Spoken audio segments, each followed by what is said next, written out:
I want to keep moving. The next question is actually to Professor Lisa Martin. So, if hip hop as a culture can be described as a child with three parents, and those three parents are the audience, the artists, and the record labels, when this child misbehaves, who holds the most responsibility? Who was the first parent? The audience. The audience? The artists and the record labels. Who's responsible when the child misbehaves? Wow. I'm glad he saved the easy question for me. Well, I certainly wouldn't blame the audience. Who holds the most responsibility? I certainly wouldn't blame the audience, because if the product is out there, it's available to the audience, and the audience has the right to choose or not to choose, and there's a lot of variety in hip hop. So if there's something that you appreciate, then go for it as a member of the audience. If there's something that offends you, then leave it alone. I talked to some students in my office today who said, I was asking them about some videos that I wanted them to show me, and they said, oh, I don't even watch videos anymore. And I thought that was interesting, because as an audience member, they have made the adult decision to choose not to expose themselves to this. The artist, wow. I guess I guess I would have to say the artist and the record company, because the artist is the one who gave birth to this baby, and the record company is financing the child's existence. And if anybody's going to be responsible for what goes out to the public, the audience, then it would have to be those two. And if there's going to be a sense of responsibility, I would say it was those two. Someone want to comment? Yeah, I wanted to comment on that. I think that it's hard to pin down out of the three who would be held responsible, because in a case-by-case basis, I mean, there's a lot of different ways that it could play out. But I think that one thing that question misses, it's kind of like a loaded question, it misses who's outside of just the listeners or the audience. Because I think those structural forces also, just like capitalism, we live in a market-driven society, so whatever the market demands, they're gonna get met with the record companies, because that's how you make money. And if the record companies see a steady trend in, a certain type of music that's popular that may have a negative, aspect about it, it doesn't matter. I mean, oil companies don't stop drilling when there's environmental, disasters or things like that.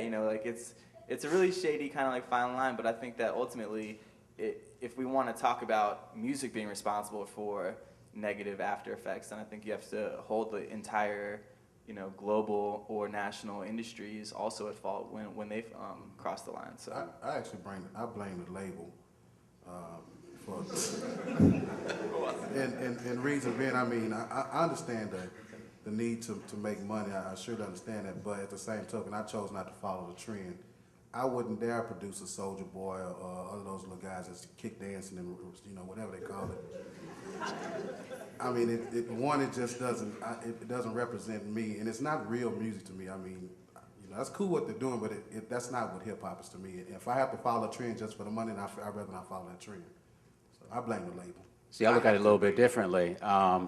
I don't actually blame the labels, because you just got to understand that most labels are just commercial pimps, just like the oil companies. But I'll tell you, I mean, well, in answer to the question, when you talk about misbehaving, the only misbehaving I really see is some ignorance in the streets where folks are getting arrested for the stuff that they're doing, because it's just stupid. That for me is a misbehaving, because it casts a pall on the entire industry. But when it comes to lyrics, then you got the issue of censorship. Then you got the issue of commerciality versus artistic integrity, and those are fine lines to draw. They showed up a little bit in rock and roll. They obviously showed up back in the 60s, 70s, and 80s with reggae. Then we had the gangster rush with gangster rap, and hip-hop has gone from gangster to ignorant club smacking. So for me, I don't blame the integrity of the music, because it's artistic freedom, and people buy what they want. They say you should be responsible, but I think parents of kids should be more responsible for what their kids buy if they're under 18. If they're over 18, you can go get drunk, go to war, and buy whatever the hell you want to listen to. Under 18, there should be some kind of parental intervention to make sure they're not listening to just stupid stuff that takes them in the opposite direction. But beyond artists just acting ignorant and getting arrested for some of the stuff that they're doing, I don't see anybody that's misbehaving. That's why I'm really glad that we asked this question, because there were 3, 4, or 5 completely different answers to it. And that's the truth, because and it should be open for debate, because it depends on where your stance is in the industry. If you're an artist, then you can relate to situations where you'll do a song or be producing a certain type of music, and your label will say, no, like, how are we going to market that? That's not what people are listening to right now. We can't market that. Go back and do, a pop song. Go back and make up a dance to your song. Something that, people in the South are going to like. But then also you have record labels who have to make money.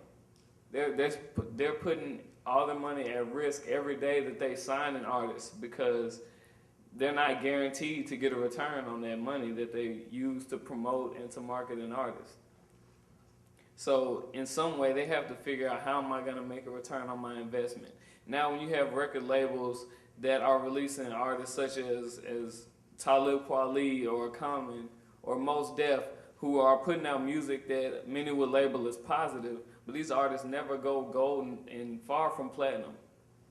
And so the label is putting out the music, but they're not exactly getting the greatest return on their investment. Whereas you have a label such as Interscope, therefore Aftermath, Shady Records, and then G Unit, where you're putting out 50 Cent's music, who some may label as negative, but 50 Cent is selling millions of copies every year.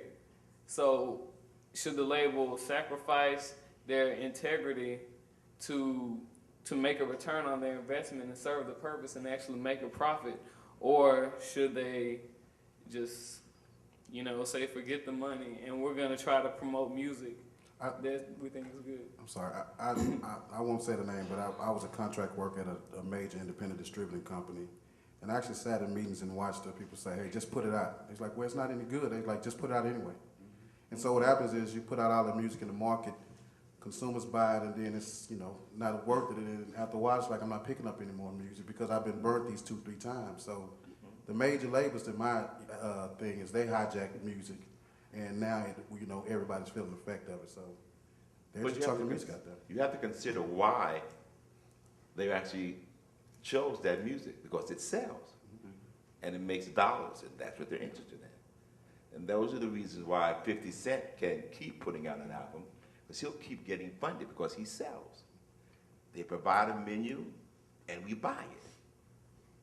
And that's why there's also so little innovation and new sounds that you hear on the radio. Because, if you listen to most radio stations, they have a limited playlist. They usually have anywhere from 20 to 40 slots that they just rotate. So after a while, if you listen to the same station for 2 or 3 hours, you have heard the same song 2 or 3 times in a row, and that's because the labels are playing it safe. All they're doing is signing up the same thing that sounds like the last thing, that sounds like the thing before that, because nobody wants to venture outside the box. Then every once in a while, you'll get a Common, you'll get a Mos Def, you'll get an NWA, you'll get a Public Enemy, you'll get Music Soul Child, and you make it some alternative music. But by and large, you're correct. The labels are only pandering to the common public interest. If you listen to Soulja Boy and Laffy Taffy on D. Pharrell, the lyrics make no sense at all. But if you go into the junior high schools and the high schools where this music is breaking out, the kids are wild. They're coming up with new dances. They're coming up with everything that goes along with the song. So it's a new culture that's evolving out of, I say, probably like the 12-year-old to the 25-year-old demographic, that now all the record companies are just saying, give me one more like that. Why should we step outside the box, since 95% of the music that we put out and the artists that we sign, we lose money on? So the 5% that they're pandering to, or the 5% that's putting out crazy, dope, insane, nonsensical lyrics. Well, and I would like to add that if you are sick of the kind of music that you hear, you have to not purchase it, or encourage people not to purchase it, because the bottom line is that they're corporate entities. They were formed to make money, not to make political statements or to improve somebody's life with moral values. They have been created to make money. The second thing I would like to add to that is that if there are lots of people buying a 50 Cent album or a D4L album or making up dances and etc., then you have to look at what kind of person is purchasing that record. Now, if you think that it's that the lyrics are empty, the music is not full, it's not making a statement, etc., then more than likely the person who's purchasing that is not full and doesn't have a certain moral character about them, etc. I would say if it's a big concern of yours, what the buying patterns are for people, and you want those to change, then it might be up to you to get into the communities where these children are and try to show them some other alternative to whatever lifestyle they're living is that even drives them to make those kinds of choices. For me, when I look at the situation, it's all psychological, because whatever a person likes, that's what they're going to go after. When I was in high school, NWA, the gangster movement was starting to jump off. I was listening to Kid and Play, Big Daddy Kane, and we were having fun at the parties. Nobody was talking about shooting or getting shot or anything along those lines. And I think that a profit motive was behind their telling those types of stories. So I didn't live that type of culture. I wasn't raised that way. But the bottom line is that if there's going to be some type of difference in music, then the people have to change. Because as long as there's an audience that likes that, somebody's going to make a product for it. And see, I think a question too that I would have will be, for example, everybody here in the audience, how much impact each of you all either have or don't have in the music industry today in terms of what's being consumed and what's being recorded. Like, in the last 30 days, how many folks here bought a CD in a record store?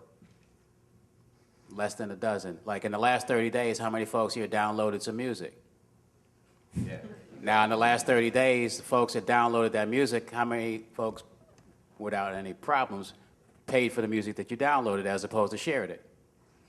See, the majority, by just a little bit, are downloading music, but you're doing file swapping and sharing or burning CDs from other folks and not necessarily paying for it.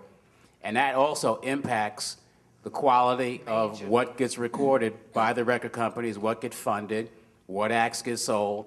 So if we're not making an impact on the financial bottom line of the labels, we have less of an influence over ultimately what they sign and put out. And we're all here in the music industry, everybody here, I think. No. Just about most of us are in the industry The itself. media. And so what you find is that all of us become affected with it. Mm-hmm.